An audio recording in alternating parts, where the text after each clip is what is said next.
শুধুমাত্র ভোট আর নির্বাচন আর ক্ষমতায় আসার মধ্যেই সীমাবদ্ধ ছিল না সবকিছু। শহীদদের স্বপ্নও তাই নয়। আমাদের গণতন্ত্রের চর্চা এবং এর কার্যপ্রক্রিয়াকে মজবুত করতে হবে, যাতে আর কখনোই কোনো ফ্যাসিবাদের উত্থান না হয়, আর যাতে কখনোই গণতন্ত্রের গলা টিপে এটিকে মৃত লাশ বানানোর প্রচেষ্টা যাতে কেউ না নিতে পারে।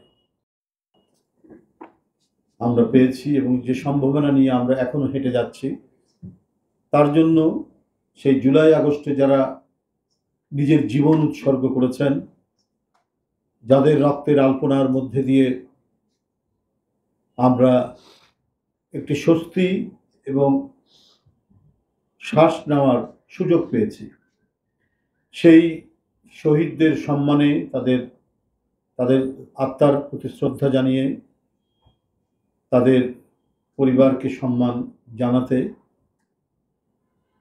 আগামী পরশু 1 জুলাই আমাদের একটি অনুষ্ঠান হতে যাচ্ছে চীন মৈত্রী সম্মেলন কেন্দ্রে।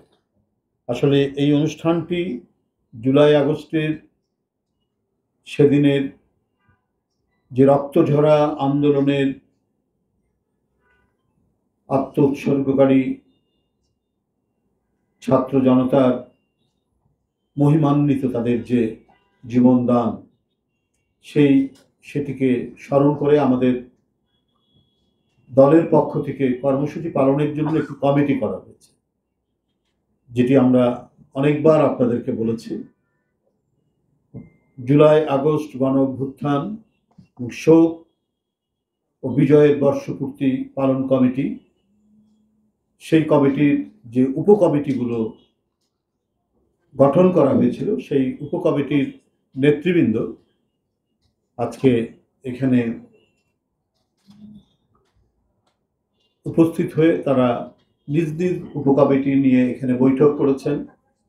বিশেষ করে আগামী পরশুদিনের মূলত জুলাই আগস্ট এই বর্ষপূর্তির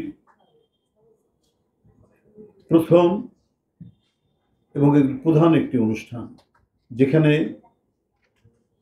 শহীদ পরিবারের সদস্যরা উপস্থিত থাকবেন, কিছু গুম খুনের পরিবারও উপস্থিত থাকবেন এবং তাদেরকে সম্মান জানাতে বিএনপি সমমনা রাজনৈতিক দলগুলোর নেতৃবৃন্দকেও সেখানে আমন্ত্রণ জানিয়েছেন।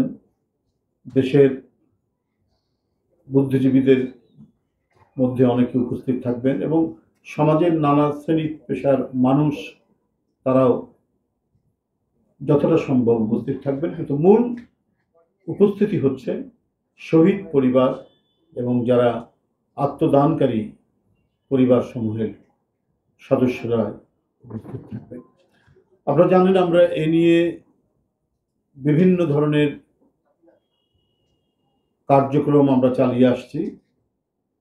কার্যক্রমের মধ্যে বিশেষ করে যে স্থানটিতে এই অনুষ্ঠানটি হবে, সেই অনুষ্ঠানটিতে আমরা ইতিমধ্যে পরিদর্শন করেছি। গতকাল আমরা সেখানে গেছি এবং কিভাবে সেটাকে সুশৃঙ্খল এবং অত্যন্ত সংহত একটি অনুষ্ঠান করা যায়, ভাবগম্ভীর একটি অনুষ্ঠান করা যায়,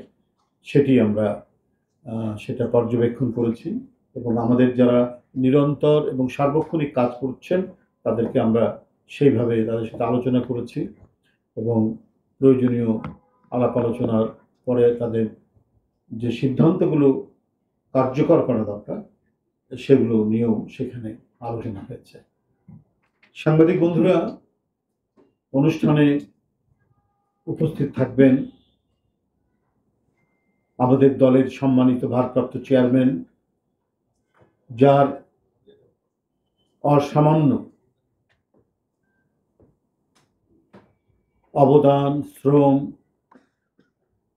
এবং মেধার সম্মিলনে জুলাই আগস্টের বিপ্লব সুসংগঠিত হয়েছিল এবং গণতন্ত্র মনা গণতন্ত্রের পক্ষে শুধু বিএনপি নয়, অন্যান্য রাজনৈতিক দলকেও যিনি উদ্বুদ্ধ করেছেন, জনগণকে উদ্বুদ্ধ করেছেন এবং এই ছাত্র জনতার আন্দোলনে সামিল করেছেন, তিনি তারেক রহমান, বিএনপির ভারপ্রাপ্ত চেয়ারম্যান।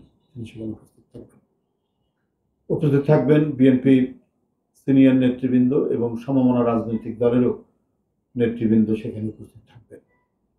আমাদেরকে শহীদদের স্বপ্ন বাস্তবায়নের জন্য কাজ করে যেতে হবে। শহীদদের চিন্তা এবং তাদের স্বপ্ন যেন অধরা থেকে না যায়। সামনের যে নির্বাচন, সেই নির্বাচন আমরা সবাই বিশ্বাস করছি যে অবাধ সুষ্ঠু নির্বাচন হবে। সেই নির্বাচনে জনগণ যাদেরকেই ভোট দেবে তাদেরকেই শুধুমাত্র ভোট আর নির্বাচন আর ক্ষমতায় আসার মধ্যেই সীমাবদ্ধ ছিল না সবকিছু। শহীদদের স্বপ্নও তাই নয়। আমাদের গণতন্ত্রের চর্চা এবং এর কার্য প্রক্রিয়াকে মজবুত করতে হবে, যাতে আর কখনোই কোনো ফ্যাসিবাদের উত্থান না হয়, আর যাতে কখনোই গণতন্ত্রের গলা টিপে এটিকে মৃত লাশ বানানোর প্রচেষ্টা যাতে কেউ না নিতে পারে। এদেশের প্রত্যেকটি মানুষই ইন্ডিভিজুয়াল এক একজন শক্তি। গণতন্ত্রে নাগরিক স্বাধীনতার যে নিশ্চয়তা দেওয়া হয়েছে, সেই নিশ্চয়তা পূরণ করতে হবে আমাদের এই গণতান্ত্রিক আন্দোলনের বিজয়ের পরের পথ চলার মধ্যে।